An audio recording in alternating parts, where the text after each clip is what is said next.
प्रीतिका बंसल जी बठिंडा से। राधे राधे महाराज जी। महाराज जी, कैसे हमें पता लगेगा कि भगवत प्राप्ति होने वाली है?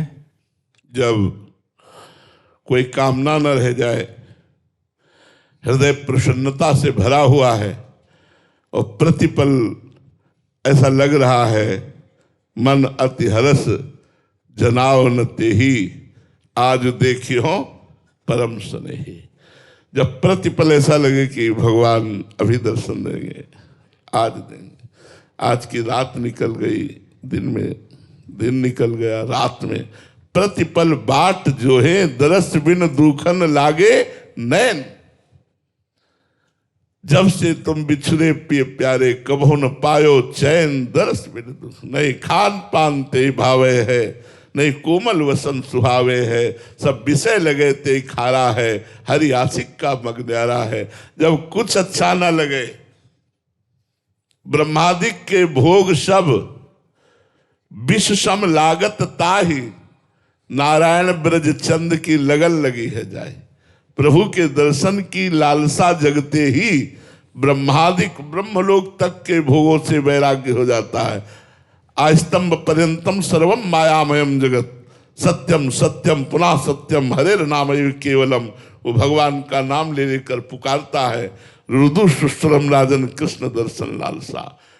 भगवान के लिए रोना, कबीरा हंसना छोड़ दे, रोने से कर प्रीति, बिन रोए किन पाइया प्रेम प्यारा मीत। हम रुदन करें एकांत में भगवान के लिए, कोई कामना न रह जाए, भोगों के सानिध्य में भोगने की इच्छा न रह जाए, मान अपमान का बोध खत्म हो जाए, निंदा स्तुति तिरस्कार प्रतिकूलता ये सब हमारे ऊपर प्रभाव न डाले तो समझ लेना बस भगवान मिलने वाले हैं।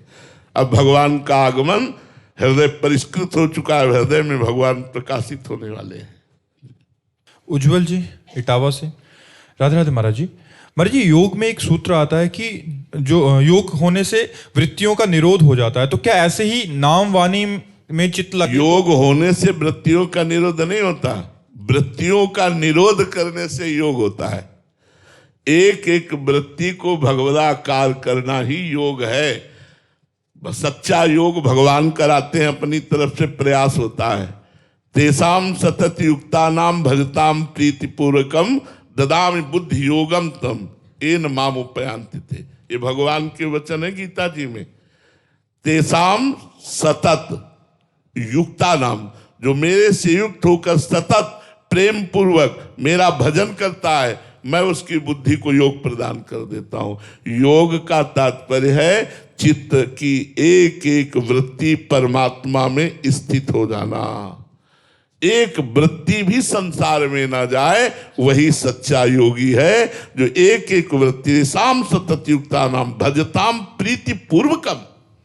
प्रीति पूर्वक जो भगवान का भजन करता है, भगवान की सेवा करता है, हर समय चित्त वृत्ति भगवान में, वही तो योगी है। केवल पद्मासन में बैठना योगी थोड़ी है। वो योगी है जो आठों पैर भगवान की सेवा में लगा है, जो भगवान के नाम गुण रूप लीला धाम में चित्त की एक एक वृत्ति लगाए, वो योगी है। गोपियों से बढ़कर कौन योगी होगा? परम योगी उद्धव जी जिनकी चरण धूलि मांग रहे हैं, तो क्या गोपी पद्मासन लगाती है?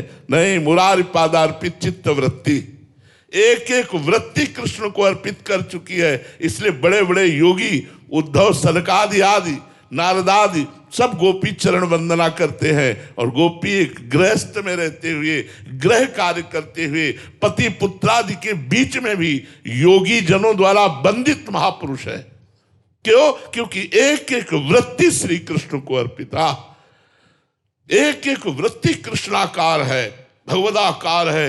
ही में न जाने पर कान है कि प्राण है, प्राण भय कान में, कान भय प्राण, प्राण में कान समा गए, काना प्राण ही हो गए।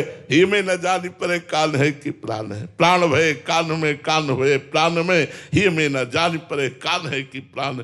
योग का तात्पर्य है भगवदाकार वृत्ति, एक एक वृत्ति भगवान में निरंतर रमण करे, यही सच्चे योगी का स्वरूप है।